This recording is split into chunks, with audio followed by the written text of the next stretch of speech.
I'm Mo Rocca, and I'm excited to announce Season 4 of my podcast, Mobituaries. I've got a whole new bunch of stories to share with you about the most fascinating people and things who are no longer with us. From famous figures who died on the very same day, to the things I wish would die, like buffets. All that and much more. Listen to Mobituaries with Mo Rocca wherever you get your podcasts. This is crucial, must-know information. Listen in.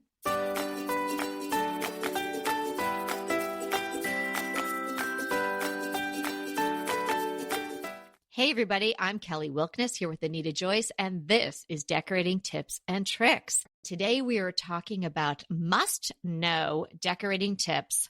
There are things that you need to know, and when you know them, it's going to make decorating less of a mystery, easier, more enjoyable, and then hence lots of fun. So we're going to share some must-know decorating tips with you today. Yes, I think these are so good, and they're really kind of things that professionals know that sometimes people who are not professionals don't know. So we're kind of spilling the tea, as they say. Yeah. I never get that, spilling the tea. Like, what's the tea? Like, when did that start happening? I don't know, but it's I'm always there. like, give me a tea. Let me order a tea. I love drinking brewing a tea. Yeah, it's funny. I don't know. Everybody seems to use that all across the country. It's not like a geographic thing. Well, now everything's on the internet, so it's, once some trend starts, it spreads. But some of these decorating tips have previously been a secret to you, and there's no reason why they should be kept a secret. So we are going to shed some light on all of that today. Get ready, listen in. If you're doing something where you can't take notes, you can take notes later, and we'll also have sort of a wrap up. But I don't think we'll go through every single tip in the show notes. So. Right. Sharpen your pencil. Pay attention. That's right. Because we usually just include the links there, but not necessarily all the key points. Right. Because it's more fun to listen. Because it's a podcast. You can listen again if you miss something. So that's the beauty of it. So today, some of these tips will really help you make sense of what good design means and what it means to you. So maybe not every single tip is going to be on point for you, but taken as a whole, these are things you should be aware of and think about, even if you decide to depart from them. Mm-hmm. So my first must-know decorating tip is plan for the big picture. So think about the big picture before you get started. Even if you're just adding what would seem like a small piece of your decor puzzle, think about how that is going to impact the bigger picture. And certainly if you're starting from scratch or revisiting all of your look and style, you want to think of the big picture. And then it'll give you, I should say, the ability to make choices that are going to support the overall look. Don't just run around and be willy-nilly purchasing things and ordering things online, and then you just have a mismatch of a bunch of things. And my first tip is my very favorite tip. You know what it is. I don't want to say it. It's your tip. Photograph your room. Yeah. Take some pictures of your room, because walking in, you may not notice some things that if you take a picture of it, you're going to notice. There's so many things about your room that may not be quite right, or that you may not like, that your brain has already told you, I don't like that, and so I'm going to ignore it. Kind of like the refrigerator hum. I don't even notice it. You know what I mean? You just kind of turn that off on your brain. Mm-hmm. But it's the same thing when you walk into your room. There's going to be something in your room that maybe you don't like, that your brain has already said, we're going to ignore this. But then when you take a picture of it, it's a fresh way of looking at it. And then you may be surprised. I forgot about, that wall has all these, scuff marks on it or whatever. So that's the beauty of the photograph. And then it's also like little different angles, and just, it really helps you focus in on how the room looks. So it's just, I highly recommend it. It just helps me so much see things. And even if it's a room in my house, I do try to photograph the rooms. And then also it's fun to look back at the history of your room. So I think it's just a great idea, and keep those pictures, and you can kind of keep them all in some folders on your computer where you have like living room, kitchen, and you can kind of see how it's progressed over time. Great. Okay. Function trumps style. Now, you say, oh, please, this is a decorating podcast. But look, if you don't get the function right, it doesn't matter how many pretty things you smash into that room. It is not going to feel good. It's not going to work well, and you're not going to like it. So function trumps style. Get the function right, and then the style will follow. Certainly don't forget the style. You want to add all of that, but you need to have the room flow correctly. You need to have passageways for people walking through. You need to have it be comfortable where they're not reaching across to try to put a glass on a table that's too far away. And the room should function for the purpose of which you and your family needs to function. So, really think about that. How do you want to live in this room? That's just the first question I ask my clients when I meet them, at my clients that I meet in person. Okay. Yeah. They'll start telling me about, and I found this and I just don't know. Can I mix metals? And la, la, la, la. And I get all these questions and I say, let's take a step back. What do you want to be doing in this room? When we're done, how do you see yourself using this room? And that is going to inform all your decisions. I think that's such a good point because you don't want to be coming up with things that are just really pretty, but really impractical for how you use the space. So 100% agree with that.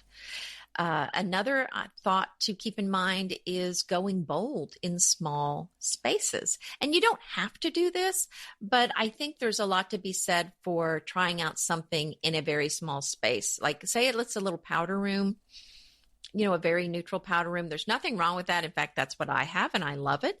But if your bathroom, let's say, for example, if you feel like it's boring, it's not exciting, this is a great place to experiment with wallpaper or paint or bold patterns because it is such a small space. And if you mess up, it's not so much of a big deal fixing it versus some massively large room. I mean, for example, I might try to take on painting a bathroom, but I'm not going to take on painting a bedroom or a living room. That just stresses me out thinking about it.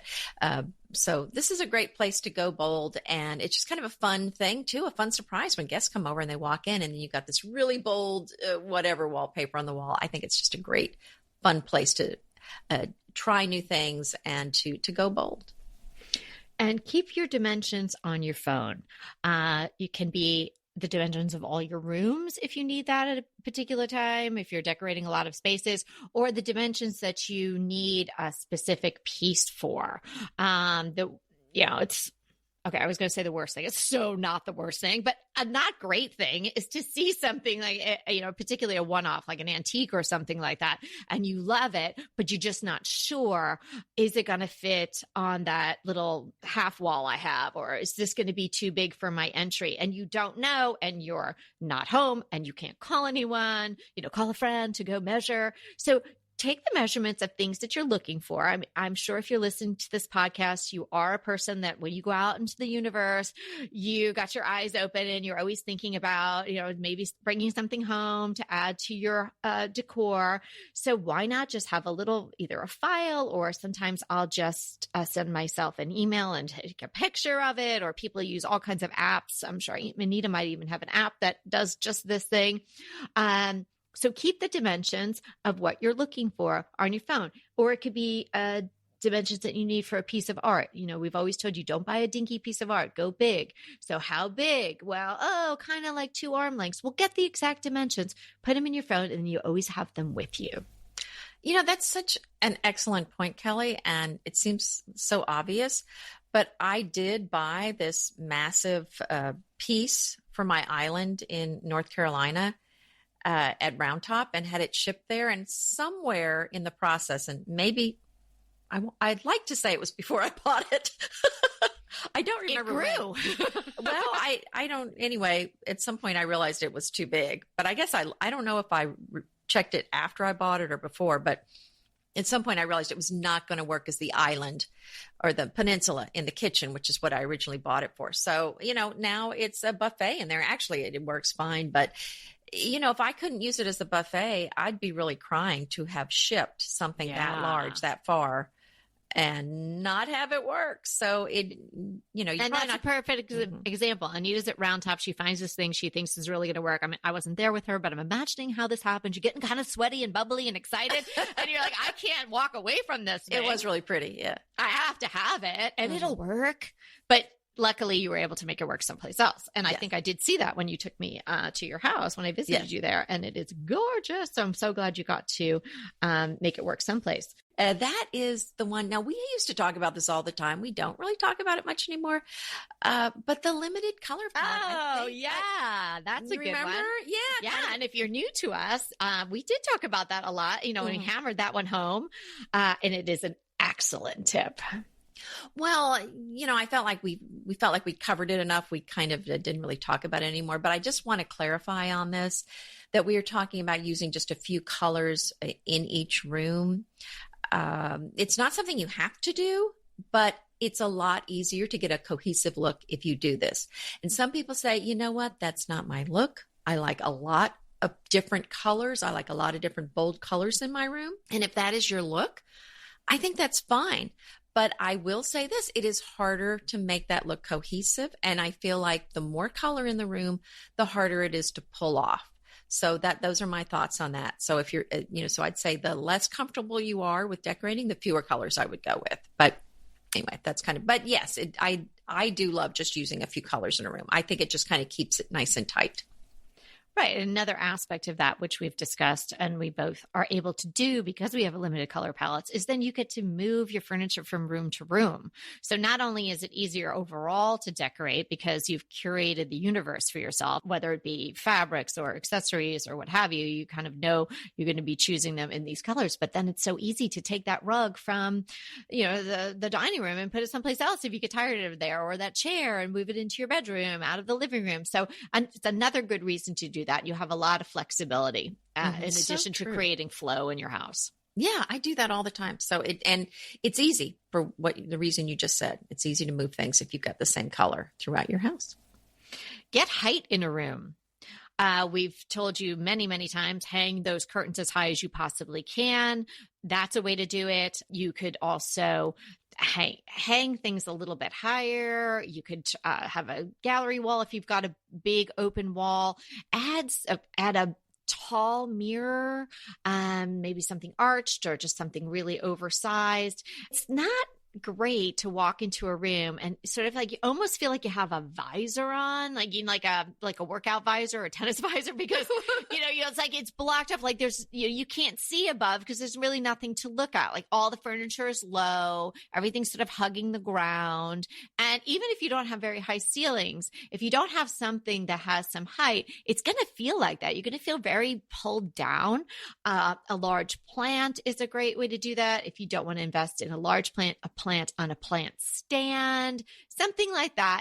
Even a floor lamp, something that adds some height is really important. And, I wouldn't just have one thing that sort of then kind of is like a little giraffe on its own out there.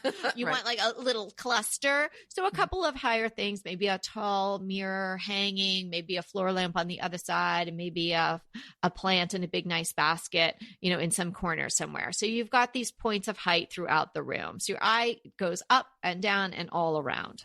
I think what you're saying is so true. And it is important to have more than just one of those pieces in the room. So you don't have just one tall item, but you definitely want varying heights. But I also wanted to add, Kelly, because this comes up so much, that there's a very tall ceiling, maybe kind of a cathedral ceiling, and people are wanting to fill up all that space on the wall up really high. We're not really talking about that. No, don't get me wrong. We're not talking about that. Right. So because you don't need artwork above like an 8-foot level in general. No. So we're just kind of talking about like below the 8-foot line. So, right. Okay. Then in that instance, without going too far into it, you're going to add a big chandelier that's coming down and it would fill up that space, something very overscale, large. Right. Exactly. Or maybe just one thing on the fireplace. Right. So, yeah. And another thing I was thinking about onto something else is when you have collections, because you and I, love to collect, Kelly. And I think these collections can get out of hand. They can overtake your house. But also if you have them spread out around the house, they don't have the same impact. So my suggestion there is keep all of your collectibles kind of clustered together if you can, like on one table or in one bookcase. And that's going to give them a real sense of presence in the room. So you want them collected together, but don't have a situation where there's just too much. So be sure and curate those collections. Just display your best ones. It doesn't need to have every single thing in that collection, but the gathering of them all together in one place, I think really gives a beautiful feeling to the collection. Yeah. And to that point, if you have a collection, make it more accessible. I really think, I mean, don't let anybody get upset, but I think gone is the day of things behind the glass in the china cabinet. Like, maybe some glasses, things like that, but collections behind glass, like, I don't think it's really doing anything for your collection. I mean, unless you're concerned that toddlers that you have are going to come and take them. That's what do you do period of your life. Have a cabinet with glass doors. What are you suggesting? Well, I mean, what I'm really talking about, we can talk about that too, but I was really talking about the collection. Like, isn't it more fun to have your collection someplace where it's accessible? Yeah. Like, put it out on a table where you can really see it and you can appreciate it. And maybe don't put, cluster it together, as Anita's saying, like gather it. But if you have a collection of 50 things, maybe only put out 5 or 10 or an odd number, something like that. 12. That's not odd either, is it? See, I told you I'm not good at math. Okay, 15, 13. But, maybe 5 is good. 7. So it's accessible. So you can really see it at a point where, people can really appreciate it. That would be my thought on something like that. Mm-hmm. Yeah. It's your turn. Oh, my turn. Okay. Break up your dining room chairs. You are not holding conferences there. So all your chairs don't have to match. It's not, the room in your lawyer's office where all the chairs match. Break them up. Don't be afraid to do that. That's definitely been a look for a long time now, even adding a bench instead of chairs on one side or both sides with benches, or Parsons chairs at the end and some sort of wood or metal chair along the sides.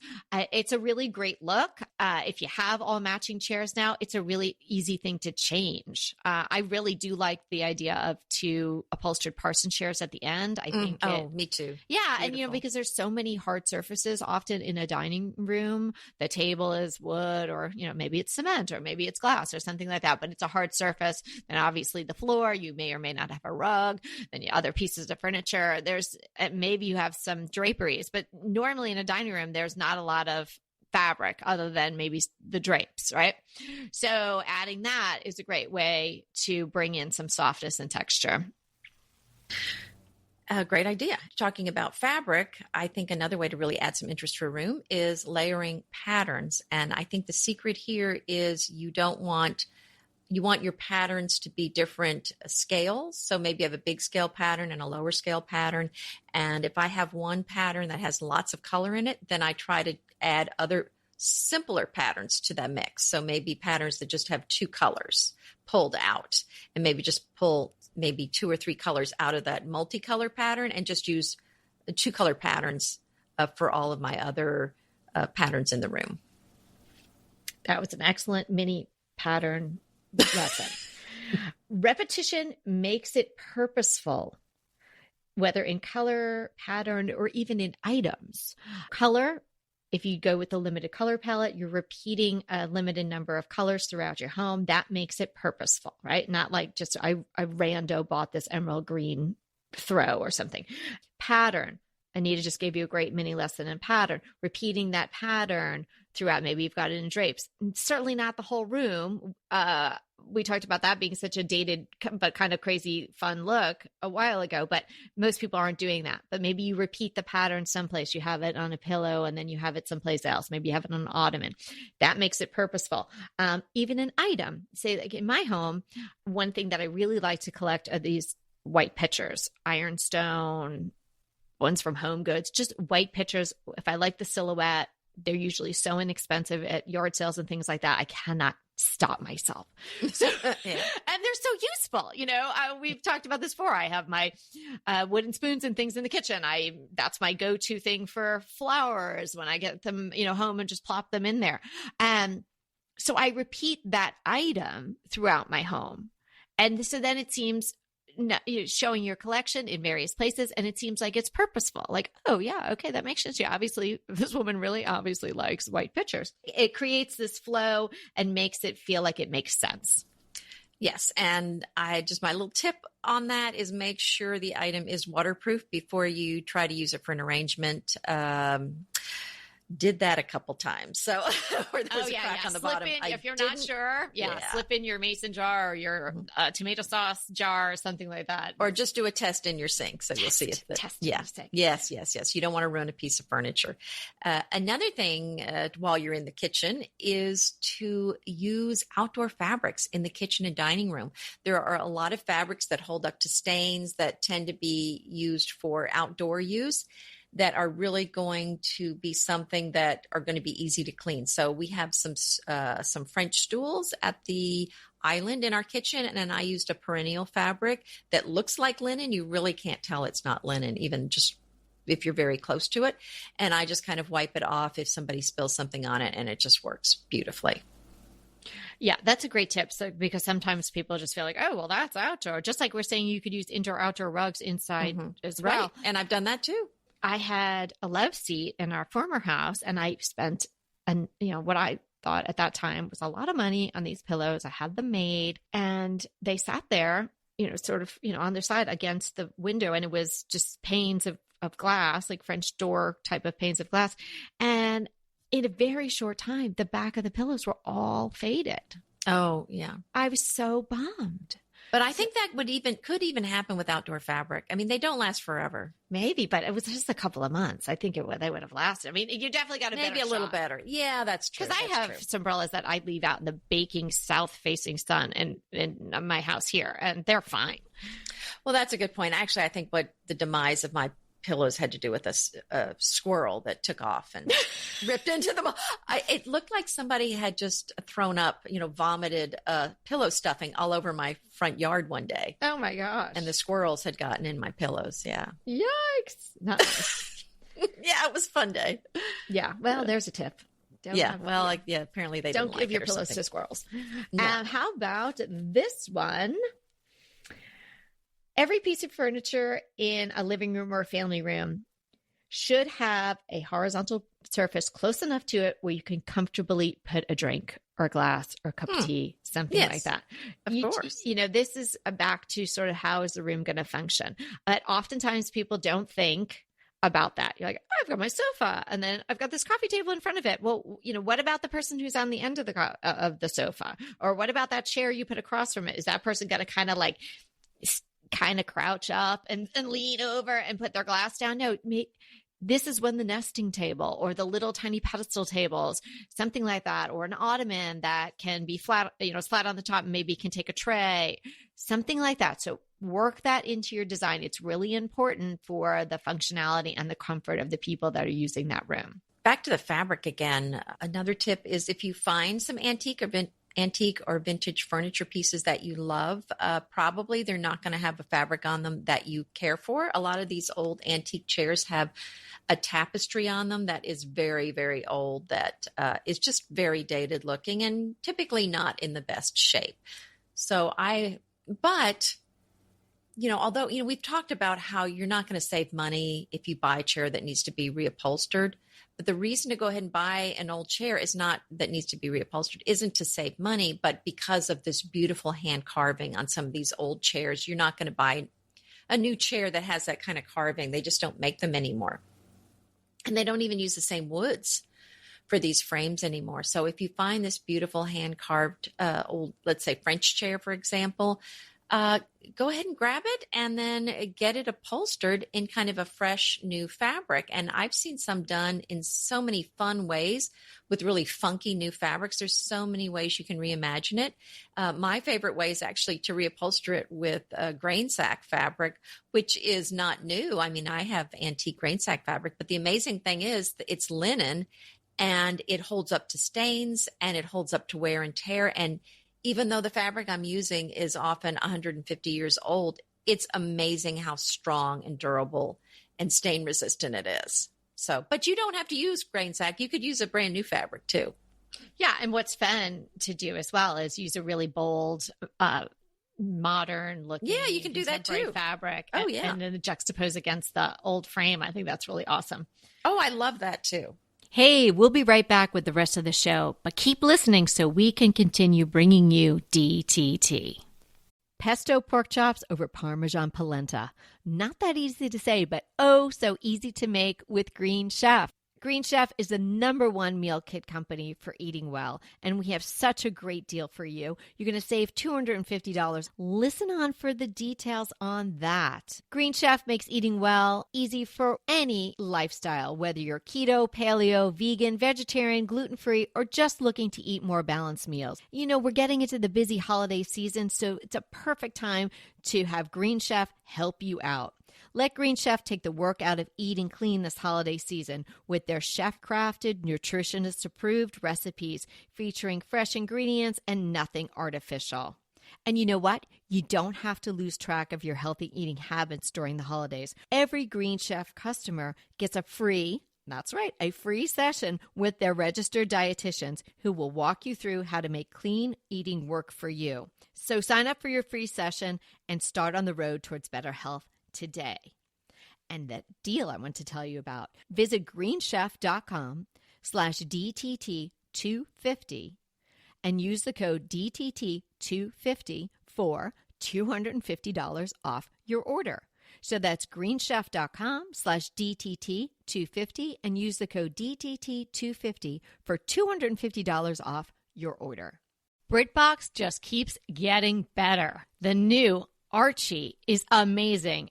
And it's not the comics. It's about Cary Grant. Archie is the brand new limited series starring Jason Isaacs as Archie Leach, the man who became Cary Grant. From the award-winning screenwriter of Philomena, Archie tells Grant's born in Britain, made in Hollywood story, the dramatic grit to glamour transformation that led him to become one of the most famous people in the world. You are going to absolutely love the acting, but also the styling, the outfits, the scenery. It's the first time his story has been told in collaboration with his daughter Jennifer Grant and ex-wife Diane Cannon. The performances from Jason Isaacs and the rest of the cast are amazing, and it's only available on BritBox. So sign up for BritBox today to stream Archie and other fan favorites from any device. And we have a special limited time offer for our U.S. and Canadian listeners. Get 50% off. Yes, that's 50% off your first month when you sign up for a monthly plan. But only if you go to BritBox.com and use our promotion code DTT at checkout. You're going to love Archie. So head over right now and get 50% off your first month of BritBox. Use the promotion code DTT at BritBox.com. Let's talk about the accessories / collections again. Back to that. If you have a collection of things and, maybe you're buying some of the real old things, but then like me, you're mixing in some things from, a regular store, like a Home Goods or something like that, newer pieces, unify them with color. So I've done that to great success with my white picture collection. Most of them are old, but some of them aren't. I just like the silhouette, or it was the right size. And, it's from TJ Maxx or it's from someplace like that. So if you're going to add to your collection, and it's not all going to be, museum quality, something or other, or super old or super expensive, unify it with color. So if blue and white is your thing, you can definitely add new blue and white pieces. But if they're all blue and white, nobody's going to know the difference really, unless it's, you have an antique dealer come over and inspect. So that's a great way to expand your collection and do it, within your budget. Excellent. How about this? Use rugs liberally throughout your house and go big. I've seen a lot of houses lately where there's no rugs in the house.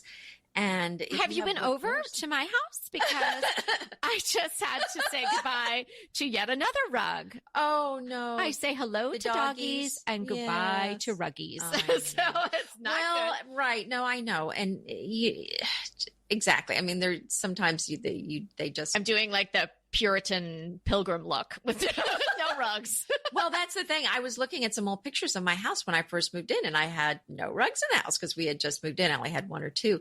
And it does tend to be a stark look that's not as inviting. And so that's, I think, one of the easiest ways to warm up your space. If you have wood floors, or I shouldn't say just wood, but stone or brick or tile, is to add some area rugs. That it just warms up the space, makes it feel cozy. and there's just kind of a night and day difference, and you can do it. It's just such a quick, easy fix. Yeah, that's a great idea. But yeah, watch out for the doggies though. Yes. Well, stick with me. It'll be a crush or a blog post or something, but I'm diving deep into pet friendly rugs, and I'm going to come up with something that I can just drag outside and hose off or something. I'm going to figure it out because I need a rug or those floor pieces, FLOR, the ones where you can buy them in sections. So if a section goes bad, you can just throw that out without throwing out the whole thing. But stay tuned for that. I'm not going to ask what exactly happened because I think we all know, Anita. Well, no, but you already said a really gross thing about squirrels, but I'm not going to say anything. Well, but they could have just dug into the rug, is what I'm saying. Yeah, no, I would live with a dig. No. Okay. This could be my last tip for today because we have a lot of things to cover. So I'm going to make it big. Oh, okay. Don't overlook the power of substantial molding. Good one. You've heard game changer, room changer. Yeah, that makes a big difference. And it's really pretty easy. I mean, and you can find most carpenters or handyman, they are going to have a miter box and they're going to be able to do it, or you can do it yourself. You just watch some YouTube videos. It's not going to be that hard. And it will substantially change the look of your room. So true. Got to agree with you on that one. And my last tip for today is to add one wow piece per room. Now, you're not limited to just one, but to try to have at least one wow piece per room. That's going to be your focal point, and that is going to be perhaps maybe what you build the whole room around, but it doesn't have to be.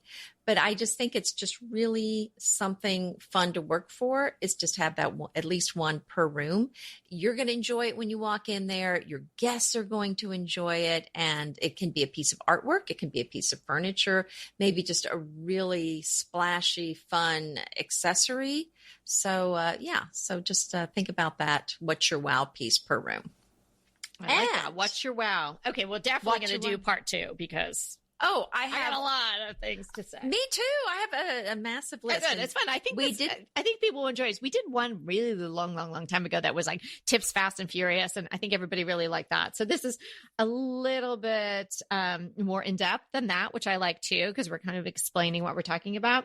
So yeah, let's keep these rolling out. Let us know if you like these, or if you have a tip, we can add it to the next part 2. Okay, hot topic. Now, this is a little bit of a topic. This thing happened several months ago, but is the ending of Design Sponge. I don't know, did you like Design Sponge? Were you kind of a reader of Design Sponge, Kelly? Yes. And if people don't know what Design Sponge is, it is a very popular decor blog that was started by a woman named Grace Bonney about 15 years ago. She started as a one-woman blog, sort of as Anita and I have our blogs. And then she developed quite a following. And then she hired a team of people to help her. And it really it was growing like crazy, wasn't it?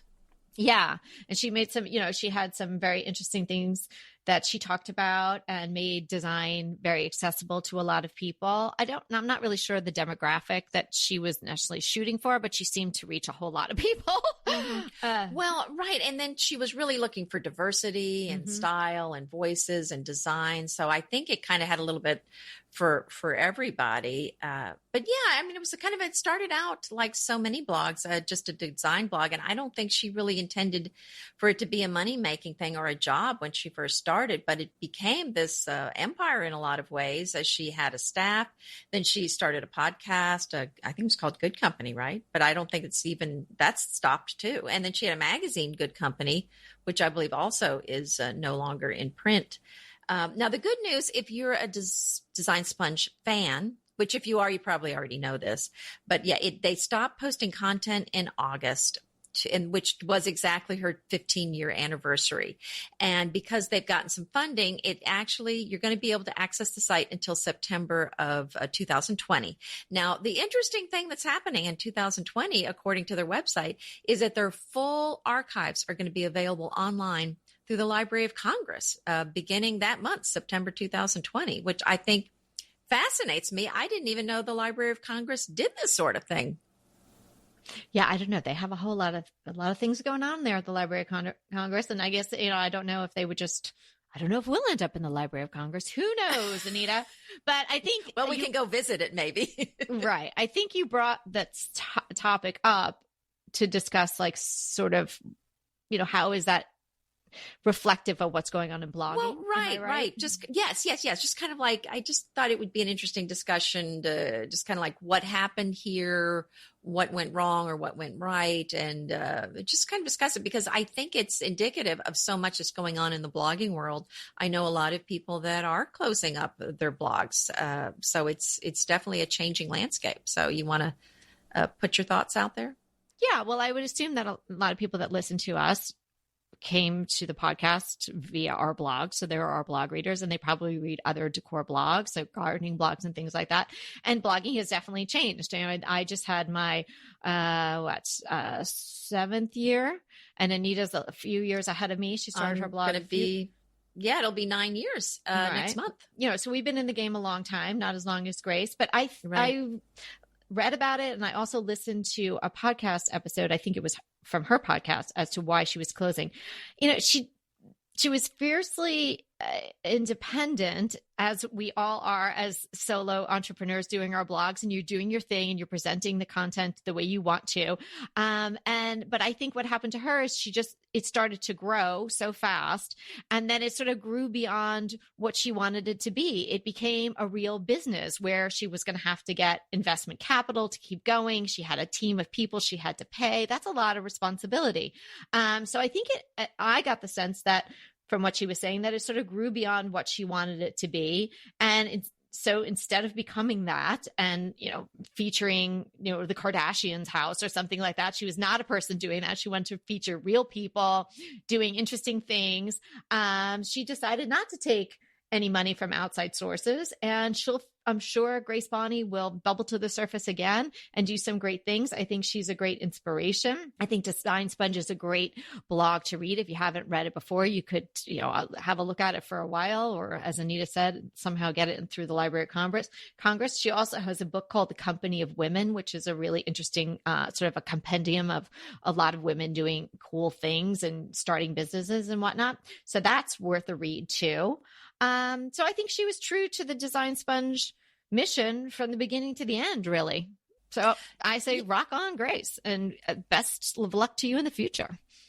Yes. And I think, the other thing I would throw in there is that the landscape has changed so much. And for so many blogs, the ad income has gone down. And, for many people, it is a business. So it has to turn a profit. And so for so many blogs, the profits had gone down because the ad income went down, and she's got a staff to pay. So I think she decided that rather than compromising her ideals, like you were saying, she decided to kind of take control of her destiny and just shut down the blog herself. And bravo, Grace Bonney. I think she's done a great job with Design Sponge, and I'm excited for, whatever she decides to do in the future. I'm sure it'll be a smashing success. And it's been a great website to have. So. Right. And I mean, sort of, I think the takeaway message is, if you want that type of independent content, then you just need to support it. Whether it means reading it or, buying her book or doing whatever, sponsor or something like that, try to support the independent content that way. If that's something you want to see in the world, if everything starts to look the same and you want something that's a little bit different, and Design Sponge definitely brought a different angle to decor. So good stuff, yeah. But, yes. Sad, but good. And, I think, it didn't seem all like a funeral. It seemed kind of like a party, like what's going to happen next. So, but yes. She did start a podcast, and it was very short lived. And I think their last episode was the same month that the whole thing shut down. August 7th was the last podcast. So there are some podcasts that you could listen to if you're interested as well. She interviewed some interesting people, and then she'll tell you, I think in the last one is probably the one I listened to, explained, kind of why they decided to close it down. But if you're new to Design Sponge, check it out. If you were a longtime reader, then there'll be something new, I'm sure. Yes, there you go. Okay. Are you ready to go on to our crushes? Well, I am, but I wanted to do something first. Is that okay? Of course. Okay. Well, what I wanted to do is say a big thank you to Ashmelon16 because that is the iTunes name of this wonderful person who left us the nicest review. And I just wanted to call this person out and say thank you so much. And there are several people that have left. Call them out sounds a little hostile. You mean thank them publicly? Thank them publicly. Yes. Give them a shout out. All these things. There have been several wonderful reviews lately. This is the last one in. And, they took the time, and I hope that Ashmelon16 is listening. iTunes is so weird. You can't get the person's real name, and almost everybody has a handle. So Ashmelon16, if you're listening, thanks so much. You clearly made our day. Is a 5-star review, which reads as follows. There is no better decor podcast out there. Whoa. You could have stopped there, Ashmelon, but you kept going. If you love home decor, you will be obsessed with this podcast. The ladies give great tips and tricks to work with any decor style, and their chemistry makes for an instant hit. I have listened to every single episode at least once, most twice, or even 3 times. Wow. I have learned a lot and wish they had a new release each day because I cannot find another decor podcast that can compete with this series. It's a must listen. Oh, so I thought in our must know decorating tips, I would just read this lovely review where we are called a must listen. So thank you so much. And thank you to everyone who's left reviews. It makes such a difference on iTunes, which is this obscure kind of like Wizard of Oz-y kind of place. Algorithm kind of thing. Yeah. You can't really figure out how they tell people about you or whatnot. But the one thing we do know for sure is if you've got a lot of good ratings and reviews, they start to suggest you to other listeners. And of course, we would like to add to our audience because the more the merrier, right? Oh, yeah. Go ahead, clean out your closet, then head straight to Quince. I love every item Quince offers, from wardrobe to decor, and I can really recommend their Ultra Stretch Super Wide Leg Pant at $49.90. The price is unbeatable, and the look is so flattering. It keeps you in on top and flares out of the bottom. Everything feels right with Quince. The price, the quality, and the sustainability. Quince offers a range of luxury wardrobe and home goods at prices within reach. And like Quince's clothing, their home goods are priced 50 to 80% less than similar brands. Quince only works with factories that use safe, ethical, and responsible manufacturing practices, along with premium fabrics and finishes. Once you've cleaned out your closet and refreshed with Quince, you can also add something to your home decor. So give your wardrobe and your home the refresh it needs with Quince. Go to quince.com/DTT to get free shipping and 365-day returns on your next order. That's Quince, QUINCE.com/DTT for free shipping and 365-day returns. Quince.com/DTT. And let me know how you love those pants. Inevitably, with the new year come wellness goals. One very effective and easy to reach goal is to add Dose to your wellness regime. Dose is expertly formulated organic wellness shots that support your liver in one delicious drink. Formulated with ingredients clinically shown to support liver health. Potent turmeric, milk thistle, and ginger. There's 0 sugar and 0 calories. Did you know that your liver performs over 500 special functions? Since I learned all that my liver is doing, I started with Dose to support all those vital functions. I take a shot of refreshing Dose 2 times per week to combat everyday toxins from food, meds, alcohol, and unhealthy air. Since starting with Dose about a month ago, I am definitely feeling an overall improvement in my health. So if you want to give Dose a shot and invest in your health like I have, Dose is offering DTT listeners 15% off your first order, plus an additional 15% off if you subscribe for a monthly delivery. That's 30% off your first order. So go to dosedaily.co/DTT and use the code DTT. That's dosedaily.co.co/DTT and use the code DTT. Okay, now we're going to do our crushes. Well, I was trying to, I had another one, but I'm going to go ahead and go with this one for today. Okay. It is Rachel Khoo's Kitchen Notebook, which is a TV show. And do you remember Rachel Khoo used to have the other TV show called Little Paris Kitchen, Cooking with Rachel Khoo? Do you remember that? No. Okay, well, I used to watch it because, I'm Paris obsessed. And she had this little Parisian apartment. And if I remember correctly, she would have people could take reservations, and she turned it basically into a restaurant at night, but she would just have one couple a night, or maybe two couples, one at a time. And it was kind of the hottest ticket in town. It was very hard to get in, obviously, because she would only have a few people at a time. And then she would use those recipes for these dinners to create this show. And so she cooked in this teeny tiny little apartment. Well, now she's moved back to London, which is where she's from. And she's still cooking in a small apartment, but it's a little bit bigger. But it also shows a lot of video of her kind of walking around the city and checking out restaurants and learning about foods, kind of like Julia Child's old shows, some of those where she would go and have an expert teach her how to make something. And it's just a fun show. She's such a bubbly, just charming person. It's so relaxing to enjoy it. It's just really fun. And it just kind of, you just kind of forget about whatever your troubles are for the day. You just feel like, it's just so relaxing. I am so excited about that. I'm going to watch that. My goodness. Check her out. And is the old show, the one in Paris, on there too? Well, that one I think you can find on YouTube, but I don't know where else you can find it. Okay. Mm-hmm. Wow. She was, that's like Airbnb beyond. Like she made her apartment a restaurant. I think that's so, right. That's what so I'm remembering. Fun. Yeah, wow. I didn't double check that fact, but so I'm sure if I'm wrong, someone will tell me. I just like it that way. I'm going to think of it that way. What's your crush? Okay, my crush is the floral wallpaper by Ellie Cashman. If you haven't seen this floral wallpaper, you're missing out. It's stunning. And you won't be surprised to hear that Ellie Cashman, although she's an American, she is an expat living in the Netherlands, because the wallpapers are reminiscent of Dutch masters. Flowers are just so stunning. I can hardly get the word out. So check out Ellie Cashman. You can check her out on her website. You can also follow her on Instagram. She's got a great Instagram account.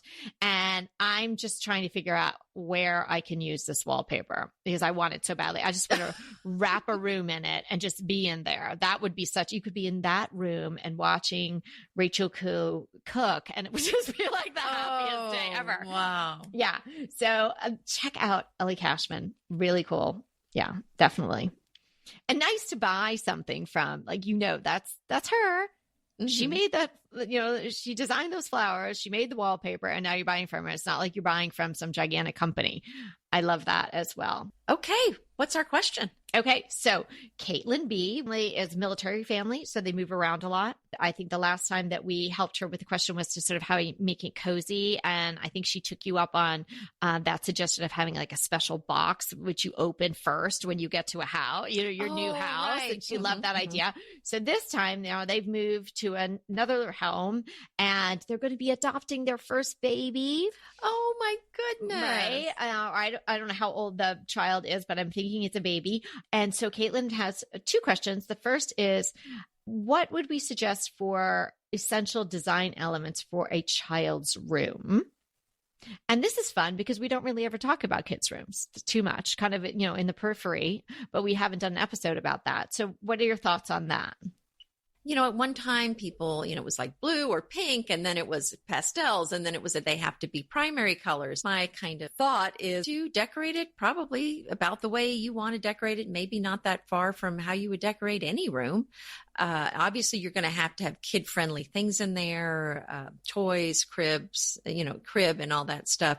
And you're going to have to be careful about safety and everything. But as far as the decor, I think you can really do pretty much what you want. And the reason I say that is because in the not too distant future, your kid is going to say, I hate it, no matter what it is. And you're going to have to change it anyway. Caitlin, I think that, depending on the age of the child that you're going to be adopting, either a crib or a bed, I wouldn't go with a twin bed, even if it is a small child, or if it's a baby and you have a crib and then you have to get a, big girl or big boy bed, I would definitely go with a full or a queen if the room can handle it, because a twin bed is just so small, and you're going to find that you might be in there with your child, or your child might want to get into your bed. And so maybe that's the compromise. If they're having a rough time sleeping, you get into their bed with them. Also, down the line for little sleepovers and whatnot, it's just a better size bed to have. Twins are super small, right? True. And people fall out of twin beds, and kids move around a lot.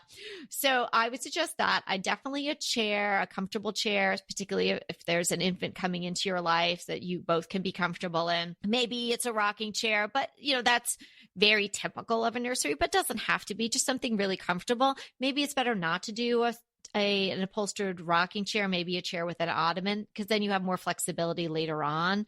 A rocking chair does seem very much like a nursery. And I agree with Anita with regard to the colors. I think that baby nurseries have come such a long way in a short time. And not too long ago it was, the traditional boy and girl colors, and even, bordered wallpaper or murals or things like that. I would sort of stay away from any of that. And you can do, if you wanted to put some sort of childlike mural up, you can do some of the new adhesive wallpaper murals, and so it doesn't hurt the wall when you peel it off. I would get some good window treatments, because maybe during nap time you want something that's going to be blocking the light, so maybe some blackouts or something like that. A nice carpet that's going to be cozy, something really soft under your little person's either toes or knees or back, depending on how little they are when you bring them home. Changing tables, I think now you can get a changing table that sort of converts into a regular table later on, rather than just having something that's sort of like this weird piece of furniture later on. So those are some things that I would definitely look into.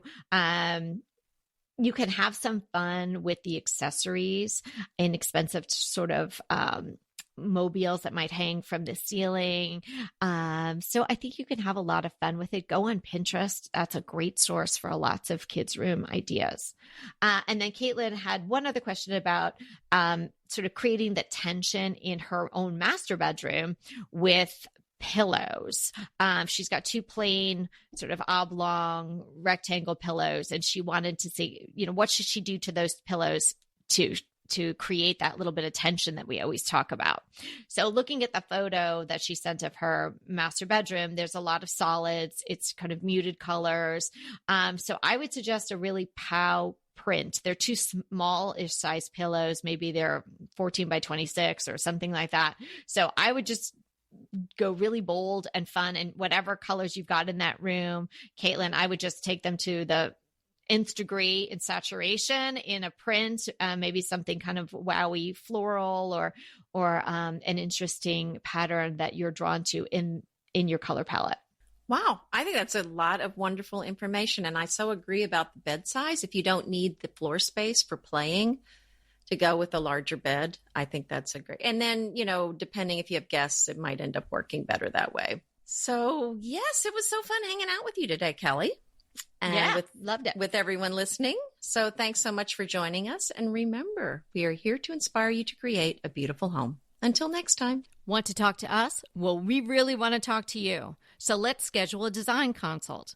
Anita and I are here to give you individualized, actionable advice on how to create the beautiful home you want and deserve. It's so easy to schedule a design consult with us. Simply click the link in the show notes or head to decoratingtipsandtricks.com/consult. When we talk to you on the scheduled time, we will be ready with so many great tips, advice, and yes, tricks. So sign up today for a design consult with Anita and I. We can't wait to talk to you.